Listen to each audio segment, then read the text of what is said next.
Hey, what's up YouTube? It is Tom here. In this video, I am going to be answering some of the questions that you guys have submitted on my Instagram. So let's get started. By the way, if you're not following me on Instagram, you can definitely do it right over here. I post a lot of things that's behind the scene, my personal life, so on and so forth.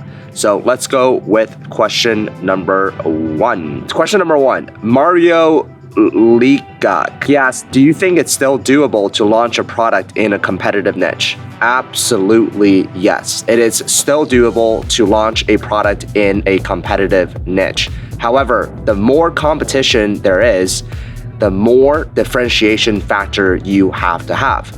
And differentiation factors can come from multiple different ways. So the product itself, obviously you can differentiate it.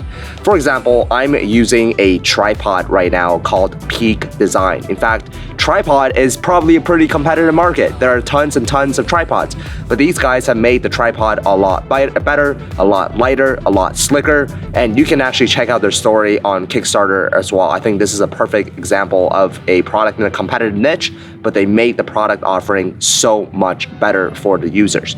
Now, the second way to compete is kind of like marketing and branding and business operations. So if you guys launch a physical product business, the product itself is important, yes, but so is marketing, right? So is influencers, so is PR and all these different tactics. Recently, I invested in a company where they actually sell these chocolate vitamins. And these guys are phenomenal operators. They're very, very good at what they do. They've been on TV shows. They've been on, got on PR. They have, crazy ads that are running. They just know exactly what to do when it comes to launching and scaling a physical product. And that is a competitive advantage as well. So even if you have the best idea, but you suck at executing, you're not gonna do that well. But if you have a mediocre idea and you're very, very good at executing, you're still gonna do really well. So basically, hopefully that answers your question. All right, question number two, what is the most difficult part of launching skincare products? And this question comes from Elsie in Wonderland. That's a really good question. I think one of the things that we were struggling with was actually able to find products on Amazon that fit within our product criteria. We didn't want to launch a vitamin C serum or a retinol or any of these type of products because they're super, super, super competitive. And again, kind of back to what I was saying earlier, yes, you can still launch a competitive market, but you have to have a competitive advantage.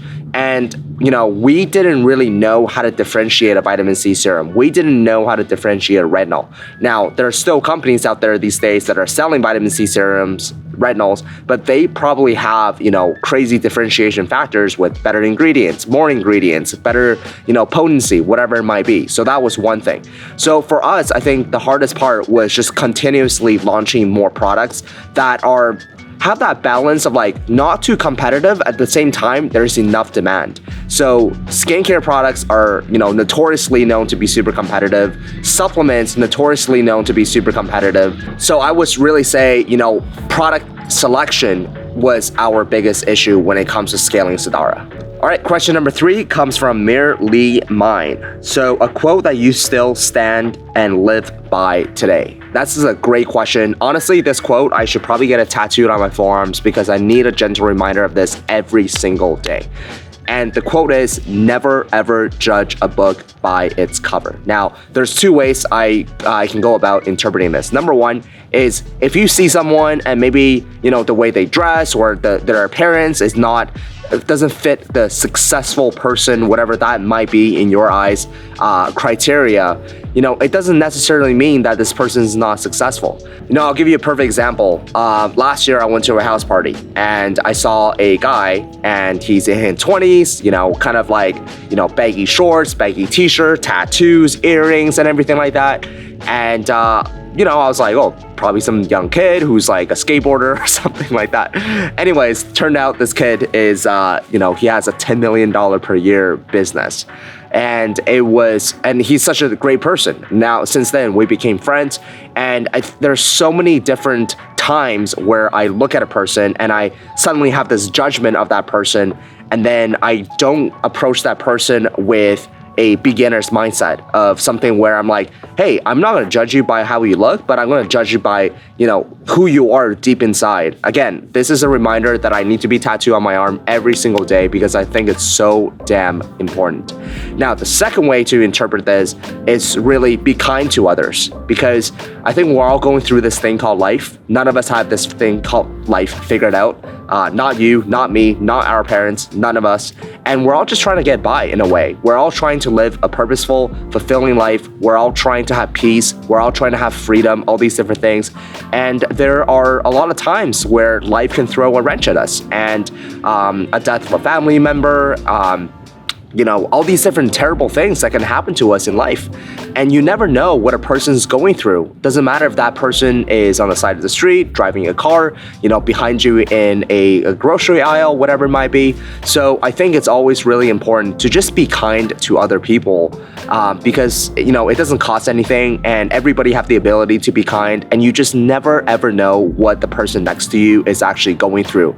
For all we know, maybe their loved ones died today and they're trying to do their very, very best to hold on. And if you are coming in like an asshole and just like, blah, blah, blah, move your car or go faster, like that can really push them over the edge. So be kind to others, never judge a book by its cover. Those are the quotes that I still live by to this day. Question number 4, my boy Mina Elias, also known as the Egyptian prescription, right? He asks, what is your biggest opportunity right now? So I'll again, two-part answer. So let's talk about business first, because I think a lot of people are interested in business. But I think the biggest opportunity for me business-wise right now is to actually invest and take part ownership in my students' Amazon businesses, especially those ones that are successful. So with FBA Masterclass, we've had thousands and thousands of people that have gone through the program, and there are many, many successful case studies, but they're doing 50 grand a month, 100 grand a month, whatever it might be. And I think a really cool opportunity would be for me to basically form a team like the Avengers, acquire some of their part of their business, so investing cash into their business. Either they can take that cash and put it in their pocket, or take that cash and reinvest in the business. And then we have our team of Avengers, like the financial team, the operations team, the marketing team, the branding team, the customer service team, whatever it might be, go in and basically help them to operate the business, for them to scale to the next level. And what we want to do eventually after 2 or 3 years of doing that is to sell these businesses. So let's say if we acquire 10, 15 businesses, help them to scale, take 10, 20, 30% in each of these businesses, then we have kind of a conglomerate of Amazon FBA businesses that we can actually sell. So I think that would be really, really cool opportunity. The second part of this question is actually very, very non-business related. So I want to learn more about myself, what drives me, and just learn more about myself, because I think in this day and age, we don't spend enough time to understand who we are as a person, because every single day we're bombarded by external, things like Instagram, social media, friends, family, and all these things are trying to get attention from us. But I only think that you can truly understand who you are as a person once you have just deep, deep, deep thoughts by yourself. And that's when you can know who you are as a person, how you operate as a person, and there's nothing more that's important than that. So gaining a lot of self-awareness is super important. And what I'm trying to do is I'm actually trying to do a little bit less business right now, because you see, before I was distracting myself with business. I was taking on projects. I didn't want to do the inner work, the deep work. So I would just distract myself with many, many projects so that I'm just distracted. So now I actually want to kind of lean the other way. Instead of doing a lot of business, I want to just learn more about myself. I want to do stuff that I'm truly passionate about, or that I have fun doing, like picking up sports, hanging out with friends, and just truly enjoy life, going traveling and whatnot. And I think during that time, I'm going to learn more about myself, and then that in turn will basically help me to form the next business. All right, question number 5, we got Waterman Surin. So if you were to learn one new skill right now, what would it be? So I don't think this question is very applicable to you, because over the past few years, I've already acquired a bunch of different skills. So my skill set level is a little bit higher than someone who's trying to get into business. So maybe I'll, again, do two-part question for this as well. So part one is, if you're completely new, what kind of skills should you acquire? I always truly believe sales skills is the number one skill anybody could have. Sales skills is almost like, if you think about the hunter and gatherer days that we had, sales skills to me, it's almost like going hunting, right? Going hunting, catching that, horse or catching that sheep or whatever it might be and bring the meat back, because that's what sales is. Sales is going out there, having a product, selling, like going hunting for the lead, selling the product or the prospect on the lead, and then solving a problem for them, and then taking home some cash. So sales jobs are great. Door-to-door sales are like next level stuff. If you can do door-to-door, man, you can do anything in life. Cold calling, that's what I did for 2 years. I think that has trained me to become a person of resilience, like someone who won't give up too easily. My skin is very thick. I can take on rejections, and there's just so many things that you need to, it's not even so much about the ability to sell. It's more the fact that if you can hear 100 no's, but to get that one yes, that mindset piece right there is so critical in life, because even in Amazon FBA, in any business, you are going to fail a lot along the way. And if you don't have a thick skin and you're just going to give up very easily after the first or second failure, you're never going to be able to have a successful business. So that's the part about sales that I think is super important. Now, the second part of that question is, what type of skills would I like to acquire? And I think it's still somewhere along the lines of sales, and it's actually copywriting. Copywriting is kind of a online version of selling. So copywriters, with digital marketers, any single time you read a blog, any single time you read a website, any single time you read a landing page, article, whatever it might be, if you know how to do copywriting, you can basically make money online effortlessly. So I think copywriting is a very, very useful skill. Unfortunately, I'm not a very good writer, but that's okay. You can always find people that are very, very good at the things that you're not good at. So copywriting and sales. All right, so this question comes from Sean Hagbami. Hopefully I pronounced your name right, Sean. But now that you have money and success, what motivates you to push forward? This is a $1 million question, maybe 10 million or 100 million. And to be honest with you, the answer is I'm not too sure at the moment. You see, what I learned about myself over the past few months is that, let's think of yourself as a car, okay?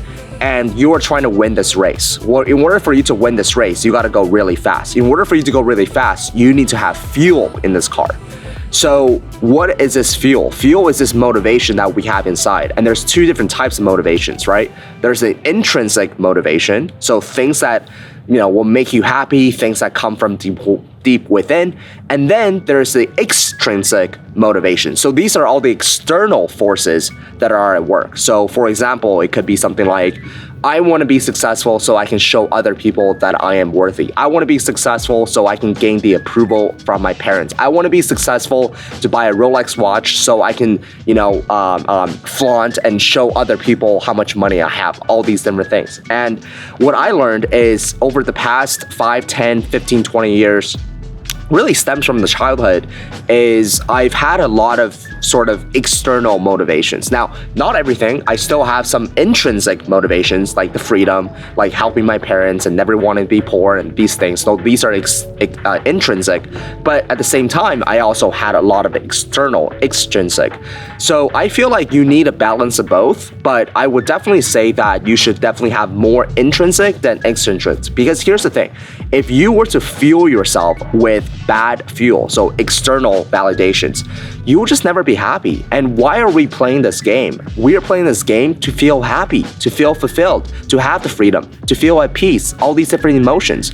So I feel like the end goal is not to make a lot of money. The end goal is to actually feel all these different, emotions that I just said, and money is kind of the bridge that will get us there. Not everything. And to be honest with you, that's a different topic, but like philosophically speaking, there's the happiest people in the world that don't even have any money. So does money buy happiness? Does money buy equal to happiness? That's a question for another day. That's a discussion for another day. However, back to what I was saying. Now, for me, I definitely want to shift more of my motivations away from extrinsic to intrinsic. And in order for you to do that, you have to know yourself. Because if you don't know yourself, you don't know what actually motivates you from deep within. And to be honest, now that I do have the freedom, now that I can support my parents, all those things are checked off. So I feel like for me, I'm searching for kind of the next, okay, well, what will motivate me to do the next thing? What's gonna motivate me to do the next thing? And if you find extrinsic stuff, it's actually really, really easy. For example, I was playing golf the other day, and the first time on the course, and my golf instructor was like, "That was great, Tom, good job." Okay, cool, like, you know, it wasn't a good job, but maybe it was, I don't know, like, it's my first time playing golf on a golf course, maybe I did pretty well. However, he could have easily said something along the lines of like, "Wow, Tom, you really, really sucked. Like, you have a lot of room for improvement." Now, if he had said that, I would have been like, well, like, fuck you, dude. Like, it's my first time. You know what? I'm gonna prove to you that I can be a better golfer. And then I'm gonna take that as a negative fuel, and I'm gonna put it in my head, and every single time I go to a golf course, I'm gonna be like, I'm gonna prove to him that I can hit a golf ball. I'm gonna prove him, and then maybe I do become a better golfer. So I do reach the end result. But then at the end of the day, I'm proving to someone else that I'm seeking their validation in a way, right? So maybe I get a better golfer. Okay, great. Now that I'm a better golfer, I'm using that fuel. I'm like, well, man, I'm a better golfer now, but like, he doesn't really care about whether I'm a better golfer or not. It doesn't really matter to him. So it's like, okay, well, I'm a better golfer now, so what, I guess. And then you gotta, yeah, I don't know. It's kind of weird, but hopefully you guys understand what I'm trying to say. All right, this is the last question here. We got it from Edwin Abo. So if you had to start from scratch, what business would you start in 2022? So I'm gonna assume that I don't have any skill sets or whatever. So the first thing I would do is I wouldn't even focus on starting a business. I would focus on acquire a skill. So I'm assuming that I don't have any skill sets at the moment, or maybe I do. So maybe another two-part question here. So basically, how I would approach this if I don't have any skill sets, I would work on something to improve my skill sets. So I will work on sales. I will work on copywriting. I can take a copywriting course. I can take a marketing course. I can take a branding course. I can take a customer service course, operations course, physical products course, whatever it might be. I would try to take as many courses or learn from as many mentors or listen to as many podcasts or read as many books to just up my skill level. Only after I up my skill level is when I will start a business, because now you're actually putting all those skills in play. And then when you start a business, you know, a lot of people, they don't understand branding. They don't understand marketing. So they start a business, but when they get to the branding part, the marketing part, it's like, oh, I don't know what to do. And if you don't have a good brand, if you don't know how to do good marketing, then you can't have a successful business. You see, business is not just one thing. Business is actually multiple things, and you have to be good at multiple things. You have to be able to juggle multiple things and spin multiple plates. So I would say acquire skill sets first, listen to as many podcasts as possible, go to as many conferences as possible, take as many courses as possible, and then from there, start a business. Now, what kind of business should you start? Well, that's really all up depending on you. You see, some people, so there's two different types of businesses, right? There's the product side, and then there's the service side. So a product side is basically you creating a product and then selling that product. A service side is basically, let's say, a landscaper, right? Or a doctor, right? These are, I would say, more on the service side. So I would say first, you gotta try both, right? You gotta try both. Now, there's pros and cons with each. I feel like with product, you definitely need a little bit more higher investment to start off with because you need to buy the inventory. But with service, there's not really inventory. However, with service, it's really hard to scale because let's say you're a doctor. Well, how many patients can you possibly see a day? Whereas let's say if you created a medical product, you can sell that to millions and millions of people across the world per day. So there's absolutely pros and cons to both businesses, but I would say just try both, you know? If you have a skill set, start a service business. If you have a product idea, start a product business. And that's the only way you're going to find out, because there's a lot of people that love the service side of things. They love to service people and they don't care about, you know, necessarily scaling this business to 100 or 200 or 500 million dollars. And by the way, you still can do that with a service-based business, right? But before I started kind of this Amazon agency helping other people to create like graphic designs and copywriting. And to be honest with you, I hate it because I had to deal with so many people, and you know, dealing with people is not always easy, right? So that's that. With the product-based business, it's great because yes, you still have to deal with people, but it's not, now it's more focused on the product. And usually if you have a good product, people are not going to complain too much. And it's very, very scalable. So in terms of good business opportunities right now, let's say if I were to start from scratch, e-commerce, absolutely. Airbnb is interesting, but you do need to have some capital to get started with that if you want to buy your own real estate. But Airbnb is interesting. I think that, there's just so many businesses. You can create a software company if you have software background. You can create a landscaping company if you have landscape background. If you're a personal trainer, you can do that. If you're a fitness coach, you can do that. If you're a golf instructor, you can do that. And I really think that what's really interesting about our age right now is that you can start so many different types of businesses because now you have the distribution channel. So you got TikTok, Google, YouTube.